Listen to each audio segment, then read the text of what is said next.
प्रधानमंत्री एक रैली में यूनिफॉर्म सिविल कोड की बात कर, लॉ कमीशन हमें ये कहते हैं कि 1 महीने में पहले जवाब दे दो, फिर 2 हफ्ते का और समा देते हैं, और 2 हफ्ते का समा देते हुए हमें कहते हैं कि 8 million responses have been received so far. संविधान के खिलाफ हिंदी, हिंदू, हिंदुस्तान के नाम पर एक राष्ट्र की जो बात को धक्का दिया जा रहा, हमारे सबके डाइवर्सिटी जो है, कल्चरल और रिलीजियस डाइवर्सिटी जो है, उसके लिए भी खतरा है हो गए हैं। ये बहुत निंदनीय है कि हम भत्सना करते हैं, कहते हैं कि सरकार को तो मैतियों और कुकी समुदाय के बीच में जो पाड़ डाल दिया गया है, और ये नहीं है कि केवल 3 महीने से डाला हुआ है। प्रधानमंत्री एक रैली में यूनिफॉर्म सिविल कोड की बात करते हैं, लॉ कमीशन हमें ये कहते हैं कि 1 महीने में पहले जवाब दे दो, फिर 2 हफ्ते का और समा देते हैं, और 2 हफ्ते का समा देते हुए हमें कहते हैं कि 8 million responses have been received सो।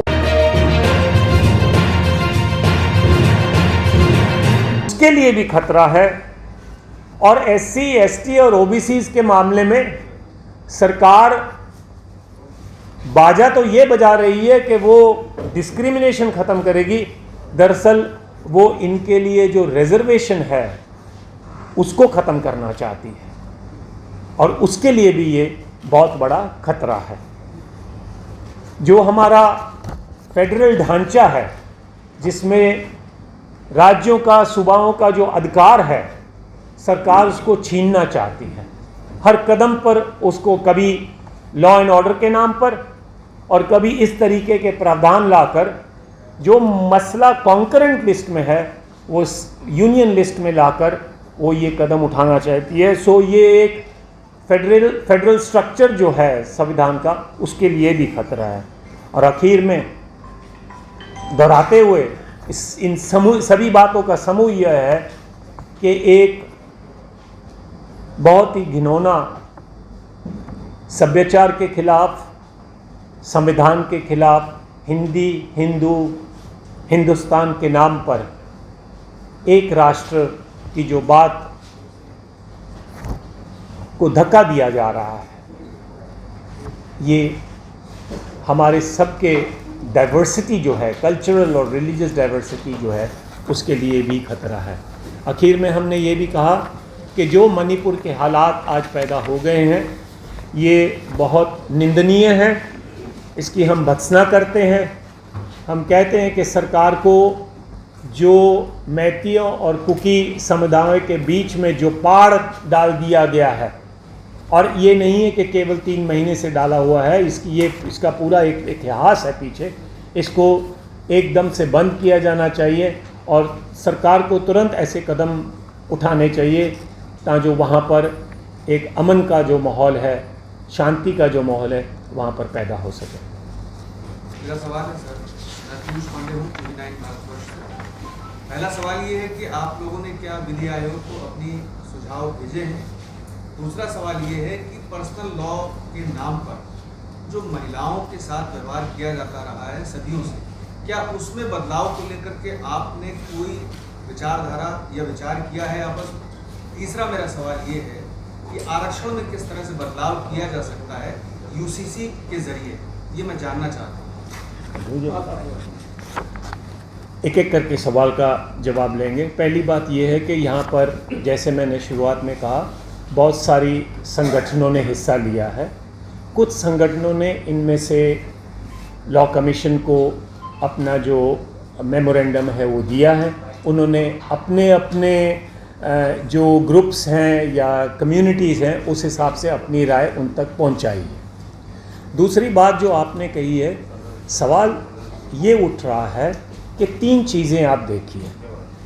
प्रधानमंत्री एक रैली में यूनिफॉर्म सिविल कोड की बात करते हैं, लॉ कमीशन हमें ये कहते हैं कि 1 महीने में पहले जवाब दे दो, फिर 2 हफ्ते का और समा देते हैं, और 2 हफ्ते का समा देते हुए हमें कहते हैं कि 8 million responses have been received so फार।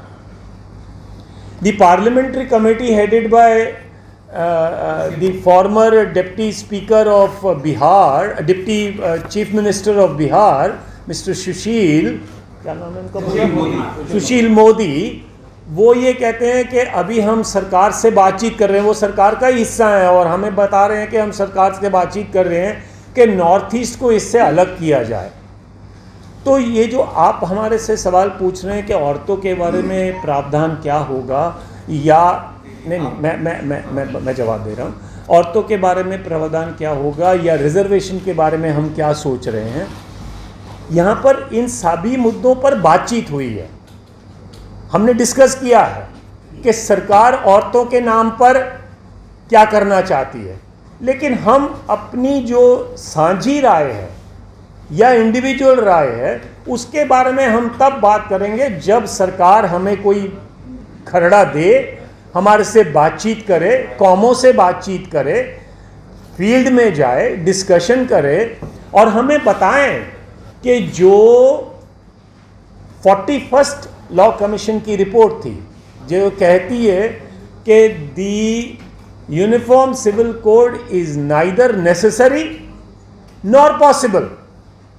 तो अभी क्या बदल गया है, अचानक क्या बदल गया है? 2018 की रिपोर्ट है। ये SC/ST की जवाब आपको प्लीज है।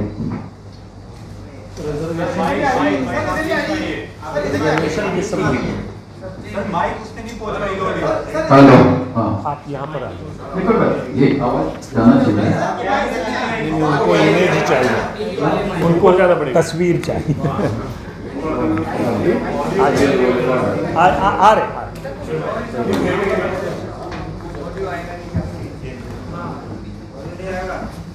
हेलो, सर आप इसको रख दीजिए। अच्छा इसी में हाँ बराबर। तो इससे SC/ST OBC के रिजर्वेशन पर खतरा इसलिए पैदा होगा क्योंकि यूनिफॉर्म सिविल कोड के बाद ये कहा जाएगा कि जब सारे लोग कॉन्स्टिट्यूशनली और कानूनन सभी समान घोषित किए गए हैं देश के कानून के तहत, तो फिर ये रिजर्वेशन की ज़रूरत क्या है? सारे समान हो गए, कानूनन सारे समान हो गए, फिर ज़रूरत ही क्या है? ये बड़ा सवाल खड़ा हो जाएगा और ये मामला लिटिगेशन में सुप्रीम कोर्ट और कई जगह ये चला जाएगा। इसके आधार पर ये आशंकाएं SC/ST OBC के लोगों के मन में है और ये आशंकाएं निर्मूल नहीं है, क्योंकि जिस तरह से बीजेपी का बैकिंग RSS करने वाले जो लोग हैं वो इसके विरोध में ही रहे हैं, तो इसलिए उनके मन में आशंका निर्माण होना जो RSS का बैकग्राउंड है वो तो रिजर्वेशन के अगेंस्ट में रहे हमेशा।